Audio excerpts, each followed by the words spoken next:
మన swipe Wonderla toilet cleaning ను సులభంగా మార్చే పవర్ఫుల్ ప్రొడక్ట్ ఎలిమ్ టాయిలెట్ క్లీనర్.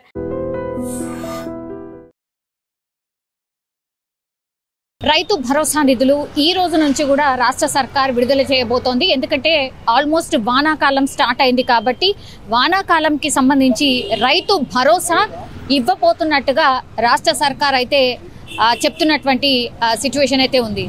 ఇది వారం రోజుల పాటు కొనసాగబోతోంది. అంటే గతంలో లాగానే ఈ 1 ఎకరం దగ్గర నుంచి మొత్తంగా కట్ ఆఫ్ని 5 ఎకరాల వరకు పెట్టుకున్నట్టుగా కూడా చెప్తున్నారు. అంటే 1 ఎకరం ఉన్న వాళ్ళకి ఇప్పుడు ఫస్ట్ విడతలో పడబోతున్నాయి రైతు భరోసాకి సంబంధించిన నిధులు. అది మనకు తెలుసు, ఎకరాకి 12,000 డిసైడ్ అయింది కాబట్టి ఈ విడతలో ఇప్పుడు 6,000 నిధులు ఒక్కొక్క ఎకరానికి పడబోతున్నాయి. సో చిన్న రైతులు ఎవరైతే ఉన్నారో అక్కడి నుంచి స్టార్ట్ చేసి ఆ తర్వాత కట్ ఆఫ్గా ఇప్పుడు 5 ఎకరాల రైతులు ఎవరైతే ఉన్నారో ఈ 5 ఎకరాల వరకు రైతులందరికీ కూడా రైతు భరోసా ఇవ్వబోతున్నట్టు ఆ కట్ ఆఫ్ పెట్టుకున్నట్టుగా కూడా ఆల్మోస్ట్ రాష్ట్ర సర్కార్ డిసైడ్ అయినట్టుగా కూడా చెప్తున్నారు.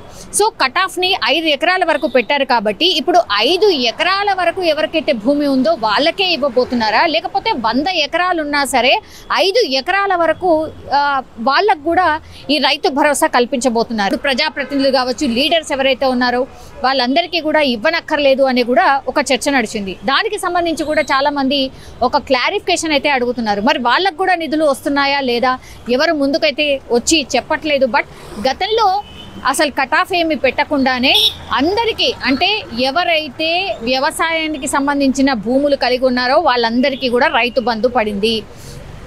గత సర్కార్లో బోలెడంత నిధులన్నీ కూడా వేస్ట్ అయిపోయాయి, ఖర్చు అయిపోయాయి. ఎవరైతే పంటలు పండించట్లేదో వ్యవసాయ భూములు, ఎవరైతే రియల్ ఎస్టేట్ లాగాను లేకపోతే పూర్తిగా రాళ్ళు రప్పలు ఉంటేను వాటికి కూడా నిధులు వెళ్ళాయి. కాబట్టి అవన్నీ కూడా నిధులన్నీ కూడా దుర్వినియోగం అయిపోయాయి. కాబట్టి అవన్నీ ఏమీ కాకుండా ఎవరైతే నిజమైన రైతులు పంట పండిస్తున్నారో వాళ్ళకే రైతు భరోసా నిధులు అందేలాగా రాష్ట్ర సర్కార్ అయితే డిసైడ్ చేసింది. కానీ మొన్నటి వరకు పడినటువంటి నిధులు ఏవైతే ఉండేనో రైతు భరోసాకి సంబంధించిన నిధులు ఎక్కడి వరకు పడ్డాయంటే కూడా చాలామంది మొన్నటి వరకు కూడా 3.5 ఎకరాలు 4 ఎకరాలు ఉన్నా సరే మాకు పడలేదు అనే రైతులు కూడా చాలామంది ఉండే.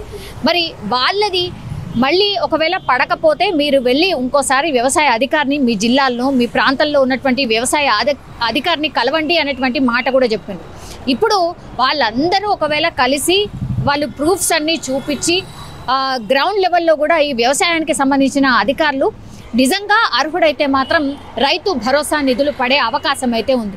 అదే ప్రభుత్వం కూడా చెప్తోంది. ఇప్పుడు వానాకాలం వచ్చేసింది. మొన్నటి వరకు గందరగోళం, హడావిడి, ఎన్ని ఎకరాలకు ఇవ్వాలి ఏంటి అనేది కూడా పెద్ద ఎత్తున చర్చ నడిచింది. కానీ ఇప్పుడు 5 ఎకరాల వరకే మేము రైతు భరోసా నిధులు ఇవ్వబోతున్నాం, ఆ కట్ ఆఫ్ని 5 ఎకరాల వరకే ఫిక్స్ చేసుకున్నామని ఇప్పుడు రాష్ట్ర సర్కార్ డిసైడ్ అయినట్టుగా కూడా చెప్తున్నారు. సో ఇప్పుడు ఎవరికైతే 5 ఎకరాల లోపు భూమి ఉందో, వ్యవసాయ భూమి ఉందో వాళ్ళకి ఇప్పుడు రైతు భరోసాకి సంబంధించిన నిధులు ఈ రోజు నుంచి మొదలు పెడితే వారం రోజుల్లో కంప్లీట్ చేయాలి అనేది కూడా ఫిక్స్ అయినట్టుగా చెప్తున్నారు. మొన్నటి వరకు కూడా ఒక చర్చ నడిచింది. ఇప్పుడు రాష్ట్ర సర్కార్ ఈ నెలాఖరు లోపలనే లోకల్ బాడీ ఎలక్షన్స్కి వెళ్ళబోతోంది కాబట్టి అంటే ఈ నిధులు ఏవైతే ఉన్నాయో 3 విడతలకు సంబంధించి, అంటే నెక్స్ట్ వచ్చే 1 ఇయర్ వరకు కూడా 3 విడతలకు సంబంధించిన నిధులు కూడా ఒకేసారి విడుదల చేయాలన్న ఆలోచన రాష్ట్ర సర్కార్ చేసింది అనేది కూడా పెద్ద ఎత్తున వార్త సర్క్యులేట్ అయింది. కానీ అది ఏమాత్రం కూడా కరెక్ట్ కాదు. కేవలం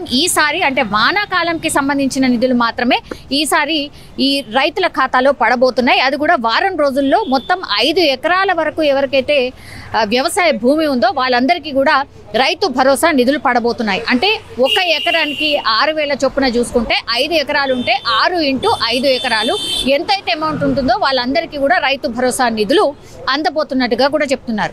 అండ్ ఇప్పుడు రాష్ట్ర సర్కార్ కూడా ఈ నెలాఖరులోనే లోకల్ బాడీ ఎలక్షన్స్కి వెళ్ళబోతున్నట్టుగా కూడా చెప్తున్నారు. కాబట్టి లోకల్ బాడీ ఎలక్షన్స్కి వెళ్ళాలి అని అంటే ఇప్పుడు రైతులకు సంబంధించిన ఖాతాల్లో డబ్బులన్నీ వేసి ఆ తర్వాత ఇంతకు ముందు గతంలో కూడా ఎవరైతే ఈ గ్రామాలలో పనులు చేసి ఉన్నారో వాళ్ళందరికీ కూడా పెండింగ్ బిల్స్ అనేవి, సర్పంచ్లకు పెండింగ్ బిల్స్ అనేవి కూడా చాలా పెద్ద ఎత్తున ఉన్నాయి. కాబట్టి ఆ పెండింగ్ బిల్స్ని కూడా క్లియర్ చేసిన తర్వాతనే ఈ పూర్తి స్థాయిలో ఈ లోకల్ బాడీ ఎలక్షన్స్కి వెళ్ళాలి అని సర్కార్ ఆలోచనగా కనిపిస్తోంది. ఈరోజు దానికి సంబంధించే ఇప్పుడు సీఎం కమిషనరేట్లో వాళ్ళు ఒక మీటింగ్ కూడా పెట్టుకున్నారు. అందుబాటులో ఉన్నటువంటి మినిస్టర్స్ అందరూ కూడా ఈ మీటింగ్కి హాజరు కాబోతున్నారు.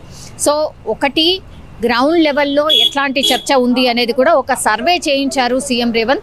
ఎవరికి అందట్లేదు, ఎందుకు అందట్లేదు ఎక్స్ప్లెయిన్ చేసే ప్రయత్నం చేయండి. ఇవన్నీ కూడా ఆయన గ్రౌండ్ లెవెల్లో మీరు ఉంటేనే, ప్రజలకు అందుబాటులో ఉంటేనే అటు ప్రభుత్వం కావచ్చు లేదంటే పార్టీ కావచ్చు అది బలోపేతం అవుతుందని గతంలో కూడా చెప్పడం జరిగింది. ఇప్పుడు లోకల్ బాడీ ఎలక్షన్స్కి వెళ్ళబోతున్నారు కాబట్టి మరి ఏమేం చర్యలు తీసుకుంటే లోకల్ బాడీ ఎలక్షన్స్లో ఇప్పుడు అధికార పార్టీకి ఆబ్వియస్గానే ఒక ప్లస్ ఉంటుంది అనేసి గతంలో కూడా మనం చూసాం. అంటే అధికార పార్టీ ఎవరికైతే ఉంటుందో వాళ్ళకే లోకల్ బాడీ ఎలక్షన్స్కి పొందడానికి అవకాశం ఉంటుంది. ఎందుకంటే నిధులు కేటాయించేది వాళ్ళే, నిధులు విడుదల చేసేది వాళ్ళే. కాబట్టి డెఫినెట్లీ ఇప్పుడు అధికార పార్టీకి ఒక పై చేయి ఉంటుంది అని మనందరికీ తెలిసిందే. కానీ అంత ఈజీ అయితే డెఫినెట్లీ కాదు. ఎందుకంటే బీఆర్ఎస్ కూడా గట్టిగా ఏదో ఒక రూపంలో ప్రజలకు అందుబాటులో ఉండేలాగా ప్రజల గురించి పోరాటం చేయడంలో భాగంగా వాళ్ళు ముందుంటున్నారు. సో లోకల్ బాడీ అంత ఈజీగా అంటే నల్లేరు మీద నడకైతే డెఫినెట్లీ కాదు. కానీ ప్రజలు ఏం కోరుకుంటున్నారు, రైతులు ఏం అనుకుంటున్నారు, మనం ఇచ్చినటువంటి సంక్షేమ పథకాలు ఎంతవరకు అందాయి, ఇవన్నిటికి సంబంధించి కూడా సీఎం రేవంత్ రెడ్డి పూర్తిగా ఒక సర్వే చేయించి నివేదిక తెప్పించుకున్నట్టుగా కూడా చెప్తున్నారు. సో దానికి సంబంధించి ఈరోజు మీటింగ్ కూడా జరుగుతోంది. అండ్ ఇప్పుడు రైతులకు కరెక్ట్గా అంటే రైతులకు ఎప్పుడైతే ఈ పొలంకి సంబంధించిన పనులు చేసుకోవాలో అప్పుడే ఈ నిధులు అందాలి అన్నటువంటి ఉద్దేశంతోనే ఇప్పుడు ఈ రోజు నుంచి వారం రోజుల పాటు ఇప్పుడు 1 ఎకరం నుంచి 5 ఎకరాల వరకు ఉన్నటువంటి రైతులందరికీ కూడా రైతు భరోసా ఇవ్వాలని డిసైడ్ అయినట్టుగా కనిపిస్తోంది. నిజంగా ప్రస్తుతం ఉన్నటువంటి సమాజం దేనికి ప్రయారిటీ ఇస్తుంది? ఆర్థిక సంబంధాల చుట్టూ మాత్రమే తిరుగుతుంది. మళ్ళీ ఎన్నికలంగానే చాలా విరక్తి కలుగుతాను. మంచి అనిపిస్తుంది కదా, లేడీస్ కూడా ఛాలెంజింగ్ జాబ్స్ చేసినప్పుడు చాలా బాగుంటది. ట్రాఫిక్ అసిస్టెంట్స్ గా నియమించిన ట్రాన్స్జెండర్స్ అందరితో సాల్యూట్ చేయించుకుంటున్నారు. ఫుడ్ డెలివరీ ఇవ్వటానికి వెళ్ళినటువంటి డెలివరీ బాయ్ అనిల్ పై కళ్ళ ముందు